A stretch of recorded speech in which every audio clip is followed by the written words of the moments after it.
Satisfação estar aqui apresentando mais uma palestra, né? Eu acho que deve ser a 8ª edição que eu participo do Fórum GD, Geração Distribuída. Boa tarde também, meu amigo Marco Aurélio aí. Aurélio, né? Sempre presente nesses eventos e sempre juntos, né? Sempre estamos no mesmo painel praticamente. A geração distribuída ela tem uma importância muito grande para o país e a gente deve entender a geração distribuída no contexto mais macro, não só da micro e mini GD. A nossa lei 10848, a lei da comercialização de energia elétrica, ela também prevê a geração distribuída por chamada pública. Porque o conceito de geração distribuída, no passado, era a geração feita pelas distribuidoras. As distribuidoras faziam geração própria.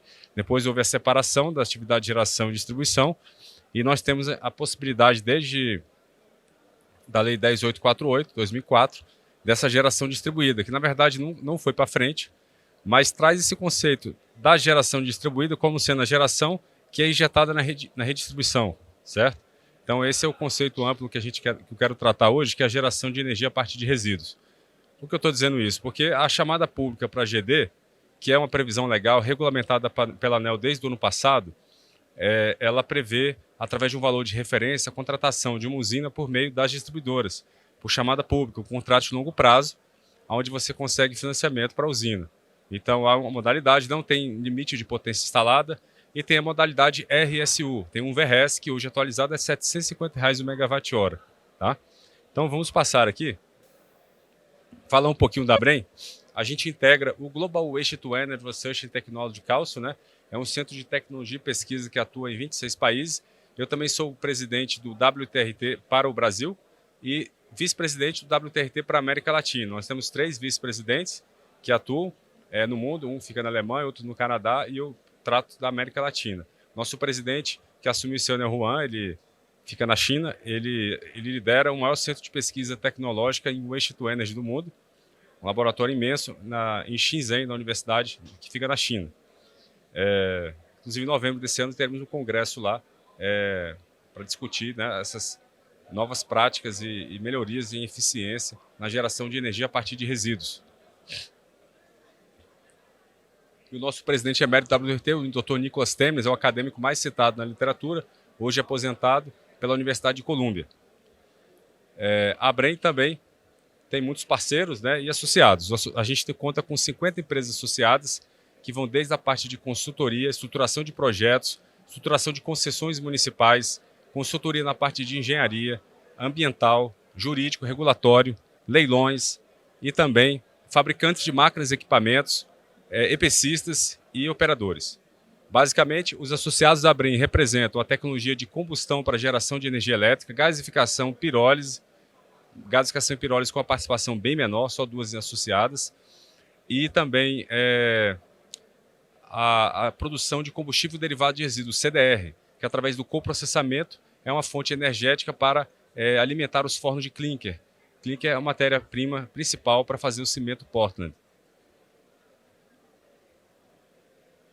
A situação do Brasil, né? Nós temos aí, de 2010 para 2019, nós tínhamos 25 milhões de toneladas ano de resíduo urbano, aquele que sai da sua casa, indo para lixões. E agora, em 2019, 10 anos após a nossa Política Nacional de Resíduos Sólidos, uma lei federal que deveria dar fim aos lixões, a situação continua pior, né? Ela subiu para 29 milhões de toneladas ano. O percentual diminuiu, mas a quantidade aumentou. E aqui no Goiás não é diferente. Nós temos 200 lixões em Goiás e apenas 17 aterros sanitários. A nossa meta para gerar energia através de resíduos é que nós possamos chegar aqui a 1 giga praticamente em 2040. Essa é a meta do Plano Nacional de Resíduos Sólidos, aprovado por decreto federal ano passado. E Goiás, claro, precisa estar aderente a esse plano nacional, adotando no plano estadual a recuperação energética. Basicamente, a ordem de prioridades, você tem primeiro a redução do lixo, a reutilização, a reciclagem, a biodigestão anaeróbia, a compostagem aeróbia. A biodigestão é através de processo acelerado, sem oxigênio, você gera biogás, pode filtrar o biogás e produzir o biometano, a partir da decomposição de resíduos orgânicos.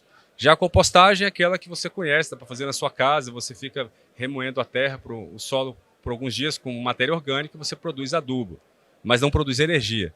E o tratamento térmico pode ser o waste to energy, que é o que a gente falou, da recuperação energética através da combustão do resíduo urbano, e o coprocessamento, que é a atividade que você utiliza o CDR, substituindo o clinker, que é o petcock, que é um combustível fóssil altamente poluente, derivado do petróleo, por um combustível alternativo, que tem menos emissões de gases de efeito estufa, que no caso é o CDR.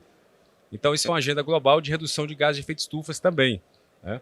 Nós temos aí, por exemplo, se a gente comparar o tratamento térmico que está em verde, com a opção de baixo, que é aterro sanitário com captura e uso do metano, o metano do aterro sanitário ele pode ser capturado na forma de biogás para gerar energia. E o biogás você pode purificar ele e produzir o biometano, que é um gás que tem a mesma molécula do gás natural. Então ele pode ser misturado em qualquer fração utilizado em veículos. Então, olhando aqui, comparando essas duas soluções, por que um é verde e o outro é amarelo? Porque o aterro sanitário, veja bem, ele não é uma solução ambientalmente adequada, como diz a nossa legislação, de forma equivocada. É um passivo ambiental que fica para as futuras gerações, há um custo ambiental de pelo menos quase o dobro do custo de uma usina waste to energy, que vai ficar para o meio ambiente. Fora na saúde pública, o Brasil gasta 5,5 bilhões por ano no tratamento de saúde decorrente da má gestão do lixo urbano. E Goiás tem um custo elevadíssimo, porque tem 200 lixões, aproximadamente. Então, a gente olhando essas soluções, a gente reduz em 8 vezes as emissões de gás de efeito estufa com o waste to energy. Mas você pergunta, Yuri, mas eu estou queimando o lixo, não é combustão, eu vou queimar e vou gerar CO2. E quando eu vou enterrar, eu não vou gerar nada, não. Se você enterrar o lixo e capturar o metano, você só consegue capturar 50% do metano. A outra 50% vai para a atmosfera. Isso é um dado do 5º relatório do IPCC de 2011. Isso significa dizer que o metano também é 80 vezes mais nocivo que o CO2 no horizonte de 20 anos. Então é melhor eu simplesmente fazer a geração através da combustão do que eu enterrar o lixo. Isso traz uma redução de 8 vezes. Aqui é um diagrama que mostra justamente esse sistema de gerenciamento integrado e sustentável de resíduos. Você tem a separação pela coleta seletiva, depois nós temos ali os materiais limpos e secos que podem ser separados mecanicamente ou manualmente pelos catadores. Embaixo nós temos a matéria orgânica separada na coleta seletiva, pode ser feita a biodigestão ou a compostagem, gera, se for biodigestão, biogás, biometano. Através dos resíduos não recicláveis, ou seja, aqueles que não são passíveis de reciclagem, você pode fazer o coprocessamento, que é resíduos inorgânicos, separados materiais clorados e alguns que têm metais pesados. Então você tem que ter um equipamento para fazer essa preparação desse CDR-U, que é o CDR urbano. Depois, você também pode utilizar a matéria orgânica. Através do processo de biossecagem, você produz um CDR-U também, que pode ser utilizado no coprocessamento. Mas se você não tiver uma indústria cimenteira que vá utilizar todo esse CDR, você vai precisar de uma outra solução que melhor do que o aterro. Então, para a fração não reciclável, você tem o tratamento térmico. O tratamento térmico, na verdade, ele é uma solução completa, ele não precisa das outras. Você simplesmente pode só adotar ele. Ele recebe toda a matéria orgânica, todo o lixo urbano, lixo industrial, hospitalar, e faz o tratamento com segurança. O tratamento térmico é a rota tecnológica mais usada no mundo, como eu vou mostrar para vocês. Você tem ali produção do que entra e vai sair, 10 a 15% da escória. A escória pode ser utilizada na pavimentação, na construção civil. 2 a 3% são metais que são reaproveitados. Somente 1% são cinzas volantes, né, que tem um problema ambiental se não for bem tratado. Então elas são bem acondicionadas, tratadas e ficam no aterro classe 1. E o risco zero de contaminação do meio ambiente. Aqui é o centro de Paris, vocês podem ver aí, nessas bolinhas brancas, nós temos 3 usinas. Uma delas ali é a da esquerda, vocês podem ver, parece um shopping center, né? É uma usina em Paris que ela tem vários andares para baixo, no subsolo. São gerando energia limpa, totalmente segura, há mais de 20 anos, no centro de uma cidade, bem do lado ali onde fica a Torre Eiffel, o Louvre, ou seja, no hipercentro, com 25 mil habitantes por quilômetro quadrado da cidade de Paris. São usinas que já foram vistoriadas, as populações locais ao redor passaram por exames médicos para ver se tem maior incidência de câncer, nada foi comprovado, ou seja, as emissões são totalmente irrelevantes. Uma churrascaria talvez tenha mais emissões do que uma usina dessas. Então elas estão 70% abaixo das normativas também de emissões. Essa é uma outra usina que fica em Copenhague, né? Ela tem a maior pista de esqui artificial do mundo em cima da usina e também uma parede escalada. E esse prédio foi eleito o mais bonito do mundo em 2021. Então, realmente, um projeto de arquitetura e sustentabilidade que ainda envolve o esporte, né? Nós temos aqui a estatística mundial, né, de 2022, ou seja, bem recente.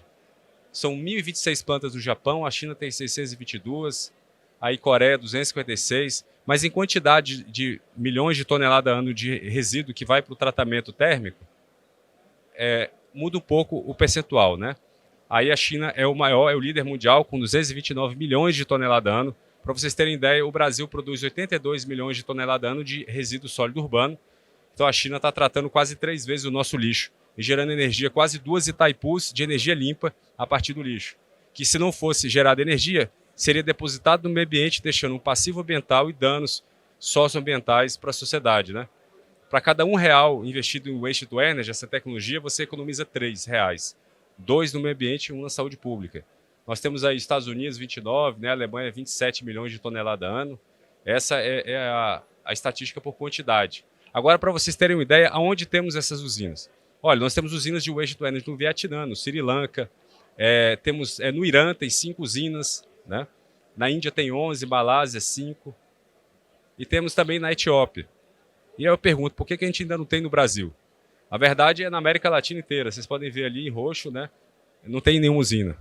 Aqui, me parece que vigorou uma política de achar que os catadores seriam a solução para o lixo. Na verdade, a gente está jogando a responsabilidade para a pessoa errada. Eles são vulneráveis, eles pegam no lixo, ficam doentes, morrem por causa da contaminação e não resolve o problema. O Brasil recicla 2% do seu lixo. E eles continuam na miséria. Muitos deles não ganham nem o salário mínimo, não têm condição nenhuma de trabalho. Então, a gente precisa mudar essa realidade. E com a estruturação de projetos de concessão, você consegue dar carteira assinada, seguro médico para esses catadores, ou pelo menos um vale alimentação, uma condição mais digna, de acordo com a lei trabalhista, para que eles possam trabalhar. E mais, se eles se organizarem em cooperativas, podem tirar remunerações de até R$3.000. Então, essa realidade no Brasil precisa mudar, na América Latina toda, né? Precisamos evoluir para as tecnologias. A grelha de combustão, que utiliza o processo para recuperar energia, gera vapor. Esse vapor pode gerar energia elétrica ou pode ser utilizado na indústria. Ele representa 96% de todas as plantas que eu mostrei para vocês que operam no Brasil. E se a gente olhar ali, o leite fluidizado, que também é um tipo de combustão, representa 3%. E gasificação, pirólise e outras rotas tecnológicas, 1%. Isso tem uma razão de ser, é custo-benefício e o que entrega, né? Hoje, pessoas querem fazer gasificação e pirólise no Brasil com resíduo urbano. É louvável essa iniciativa, mas ela precisa ser comprovada. Não tem nenhuma usina operando ainda com eficiência, então a gente ainda tem que chegar lá, né? E a gente olha aqui, por exemplo, projetos no Brasil, né? Eu vou acelerar um pouquinho, que eu acho que o nosso tempo está esgotado. A gente tem 251 megas no Brasil de projetos. E olhando aqui, esse é o cenário de CDR. Eu vou acelerar um pouquinho, pessoal. Esse aqui é questão de emissão, com 40 usinas WTE, a gente atinge a redução de 30% do metano no Brasil em 2030. Então, isso é uma questão relevante. Agora, olhando para o estado de Goiás, né? 20 municípios, 2,6 milhões de habitantes, né? 850 mil toneladas de resíduo por ano. Então, essa seria a região metropolitana de Goiânia, que teria uma grande capacidade para o waste to energy, viabilidade econômica. Olhando para o consumo, né? A gente poderia utilizar essa energia no regime de autoprodução para atender iluminação pública, poder público, né? Serviços públicos. A gente tem energia suficiente, né? Podemos gerar aí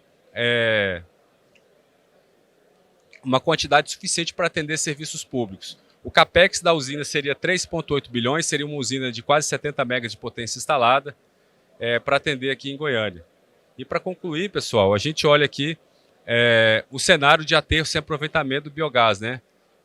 Realmente um cenário que precisa ser modificado, né? Nós podemos evoluir para essas tecnologias aqui, a questão da mitigação de gás de efeito estufa. Eu vou acelerar um pouquinho por causa do tempo, mas eu queria dar uma consideração. A usina ela tem uma durabilidade de 40 anos, o aterro não passa de 15 anos, então você cada vez mais vai precisar de outros aterros. E o resultado, geração de energia limpa, né? Redução de gás de efeito estufa, equivalente a 40% de todo o setor de transporte, preservação de área equivalente a 25 estádios do Serra Dourada e um capex de 3,8 bilhões. Então, esse seria o resultado se a gente implementasse o Waste to Energy em Goiânia. Muito obrigado.